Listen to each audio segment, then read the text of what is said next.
Police কর্মকর্তার মেয়েকে অপহরণ করা হয়েছে। কেটে গিয়েছে 1 মাস। এতদিন পর্যন্ত সেই পুলিশ কর্মকর্তা তার মেয়েকে খুঁজে গিয়েছিল, তবে খোঁজ পায়নি। করা হয়েছে থানায় অপহরণের মামলা এবং অনেক দেয়ালের মধ্যে টাঙানো হচ্ছে তার মেয়ের ছবি।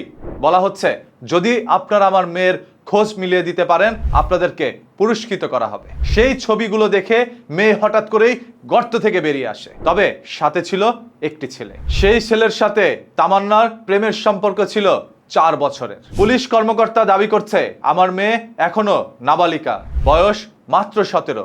সেই 17 বছরের মেয়ে অপহরণ হয়ে গিয়েছে। তবে মেয়ে দাবি করছে, আমি 4 বছর ধরে আমার হাজবেন্ডের সাথে প্রেম করেছিলাম, পরবর্তীতে তাকে বিয়ে করেছি। যদি সেই মেয়ের বয়স এখন 17 হয়ে থাকে, 4 বছর আগে থেকে প্রেমের সম্পর্ক হলে তখন তার বয়স ছিল মাত্র 13। তখন প্রেম প্রীতি কি সেটা বোঝার ক্ষমতা সে মেয়ের থাকার কথা না, তবে সে প্রকৃত প্রেমে পড়েছিল। সেই প্রেমের সম্পর্ক 4 বছরের মাথায় এসে তিনি বিয়েতে রূপান্তরিত করেছে। পালিয়ে চলে গিয়েছে সেই ছেলের হাত ধরে। অন্যদিকে বাবা মেয়েকে না পেয়ে তিনি নাকি মিথ্যা অভিযোগ করছে তার মেয়েকে অপহরণ করা হয়েছে। তবে মেয়েকে অপহরণ করা হয়নি, মেয়ে স্বইচ্ছায় বাড়ি থেকে বেরিয়ে চলে গিয়েছে তার প্রেমিকের হাত ধরে। এখন উল্টো বাবার বিরুদ্ধেই মেয়ে এবং মেয়ের জামাই অভিযোগ তুলছে।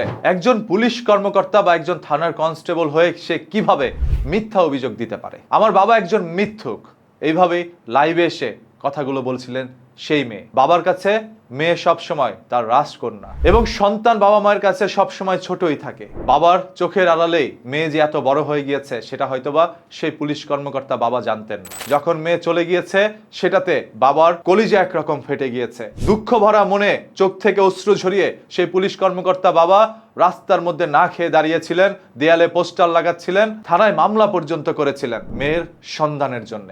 সে মেয়ে যখন বেরিয়ে এসে বাবার বিরুদ্ধে অপবাদ দিচ্ছিল, তখন তার মাথায় যেন আকাশ ভেঙে পড়েছে। কোন মেয়েকে তিনি আদর করে 17টি বছর বুকে ধারণ করে লালন পালন করেছিল, সে মেয়ে আজ বাবার বিরুদ্ধেই কথা বলছে। আপনার ঘরে থাকা আপনার সেই ফুটফুটে রাজকন্যা বা রাজপুত্রটি যখন আপনার বিরুদ্ধে গিয়ে কথা বলবে, অন্য কারো হাত ধরে চলে গিয়ে, তখন সেটা আপনি সহ্য করতে পারবেন না। এটা সব থেকে বেশি মর্মান্তিক একটি ঘটনা।